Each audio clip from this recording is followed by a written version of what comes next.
ফাসিফ আলতাফ, আপনাকে স্বাগত Madhumati bank road two পার্লামেন্টে। অনেক ধন্যবাদ আপনাকেও। আমরা শুনছিলাম মোহাম্মদ হারুন রশিদের কথা শুনছিলাম, তারা যথেষ্ট আশাবাদী ভোলার মাঠগুলো নিয়ে।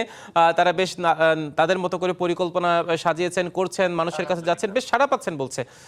আপনাদের কি অবস্থা? বিএনপি কি মনে হচ্ছে ভোলাতে আসনগুলোতে তাদের প্রচারণা, তাদের চ্যালেঞ্জ, প্রতিদ্বন্দ্বিতা সবকিছু মিলিয়ে কি মনে হচ্ছে আপনার? আসলে খুব ভালো লাগছে যে একটা নির্বাচনী হাওয়া বইছে এবং সবাই এদিকে উৎসুক হয়ে আসছেন।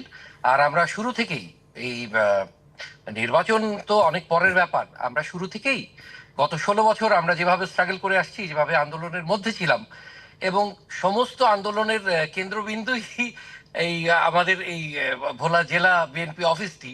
তো এইখান থেকে আমরা সবাইকে একত্রিত করেই আমরা আন্দোলনটা শুরু করেছিলাম। এবং আমাদের যিনি ক্যান্ডিডেট জনাব গোলাম নবী আলমগীর, তিনি বেসিক্যালি একজন অভিভাবকের ভূমিকা পালন করে থাকেন ভোলায়।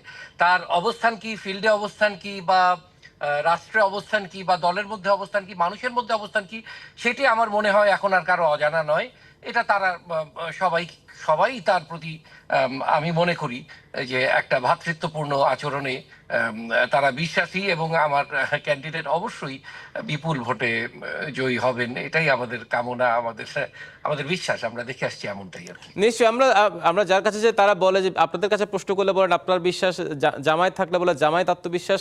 ঠিক আছে, আত্মবিশ্বাস থাকা ভালো, কিন্তু ভোটের মাঠে আমরা সবসময় দেখি একটা মানে এ ধরনের নানা প্রতিশ্রুতি পরামর্শ নিয়ে আপনারা তখন যাদের কাছে যান, ভোটারদের মাঝে বেশ কিছু নিয়ে ধোঁয়াশা হয়। মানে ভোটের আগে অনেক কথা বলা হয়, কিন্তু কাজের সময় সেই কাজটার প্রতিফলিত হয় না। এই জায়গায় আসলে আপনাদের মানে প্রত্যাশা কতটুকু, মানে আদৌ আপনাদের কথাগুলো বাস্তবায়ন হবে কিনা?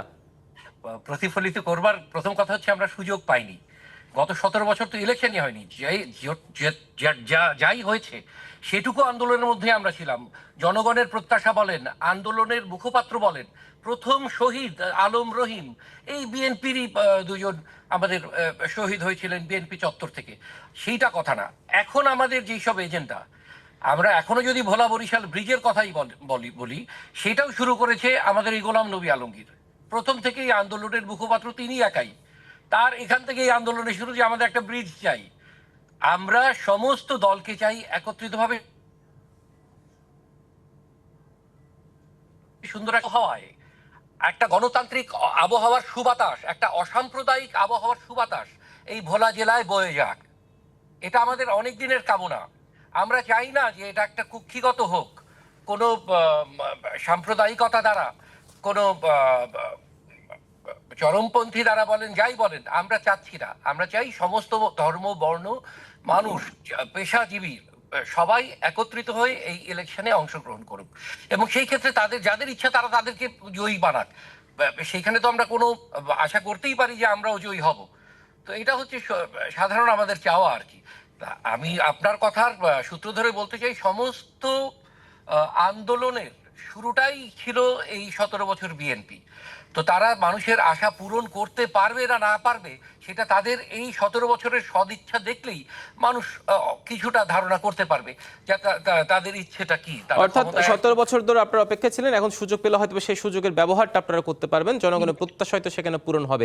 কিন্তু আরেকটি বিষয়, সেটা হচ্ছে আপনারা যে ঘোষিত 31 দফা, সেই 31 দফা নিয়ে আপনারা জনগণের কাছে কিভাবে পৌঁছাচ্ছেন, মানুষ এই 31 দফাকে কিভাবে গ্রহণ করছে? 31 দফার মধ্যে একটি দফাও নেই যেটা গণবিরোধী, এবং 31 দফার মধ্যে এমন কিছু আছে যেটা কিনা কোনো দফার মধ্যে বিগত বাংলাদেশ তৈরি হবার পরে বিগত কোনোদিন ছিল না, আমরা দেখিনি।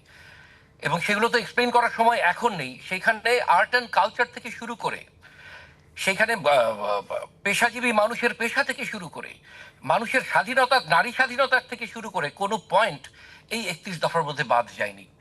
আমাদের বিশ্বাস এই 31 দফা যদি এক্সপ্লেইন ঠিক মতো করা যায় জনগণের মাধ্যমে, তাহলে তারা এটাকে মন থেকে গ্রহণ করবেন। আমাদের কাছে অবশ্যই বড় চ্যালেঞ্জ যে আমরা এটার প্রতিফলন ঘটাতে পারবো কিনা, সেটার জন্য আমরা অবশ্যই দৃঢ় প্রতিজ্ঞ। নিশ্চয়ই। বিশাল একটা অংশ তরুণ ভোটার রয়েছে কিন্তু মাঠে, আপনাদের মতো তরুণ নেতৃত্ব আছেন, নিশ্চয়ই আপনারা তরুণদের মাধ্যমে আপনার প্রত্যাশাগুলো পূরণে এগিয়ে যাবেন। এই যে আমরা জানি যে আগামীকাল ভারপ্রাপ্ত চেয়ারম্যান দেশে ফিরছেন, তার প্রত্যাবর্তন হচ্ছে দীর্ঘ 17 বছর পর।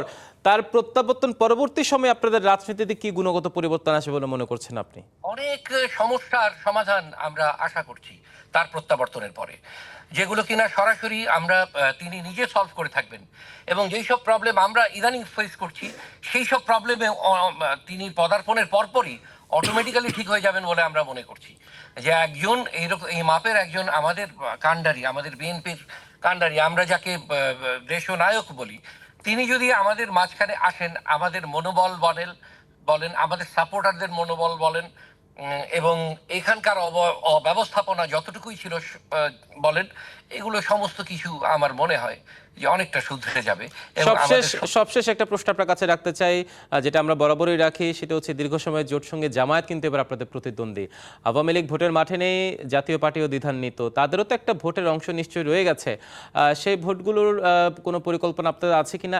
আরেকটা হচ্ছে জামায়াত যে আপনাদের প্রতিদ্বন্দ্বী, তাদের প্রতিদ্বন্দ্বিতা আপনারা কিভাবে মোকাবেলা করছেন বলে মনে পারবেন? একই তো প্রশ্ন। জি, প্রথমেই বলে যাই অনেক অনেক শুভকামনা যারা এত সুন্দর একটা প্রোগ্রামের জন্য, ইলেকশনের জন্য যারা এগিয়ে এসছেন, যারা এখনো মাঠের বাইরে আছেন। আমাদের বিশ্বাস আপনারা এগিয়ে আসুন, আমরা আপনাদের সঙ্গে আছি। কোনো রকম কোনো হট্টগোল, কোনো রকম কোনো বিশৃঙ্খলা এই নির্বাচনকে যেন না নষ্ট করতে পারে। আপনাদের সঙ্গে ছিলাম যদি আগে আমরা জোটবদ্ধ হয়ে থাকি। আপনাদের যে কোনো রকম ভালো কর্ম, যে কোনো রকম কুকর্ম আমরা স্বাগত জানাই। আমরা চাই, আবারও বলি, একটা সুন্দর গণতান্ত্রিক হাওয়া আসতে দিন, একটা অসাম্প্রদায়িক হাওয়া আসতে দিন, মানুষের পাশে থাকুন, জনকল্যাণে থাকুন। আমরা কাঁধে কাঁধ মিলিয়ে কাজ করে যাব, কাঁধে কাঁধ মিলিয়ে ইনশাল্লাহ ইলেকশনটা সম্পন্ন করব, এটুকুই প্রত্যাশা আমাদের। নিশ্চয়ই। আসিফ আলতাফ এবং মোহাম্মদ হারুনুর রশিদ, দুজনকে অসংখ্য ধন্যবাদ আজকে মধ্যমতি ব্যাংক লোট্টু পার্লামেন্টে আপনাদের নির্বাচনী পর্যবেক্ষণ পরিকল্পনা আমাদের মাধ্যমে দর্শকদের জানানোর জন্য।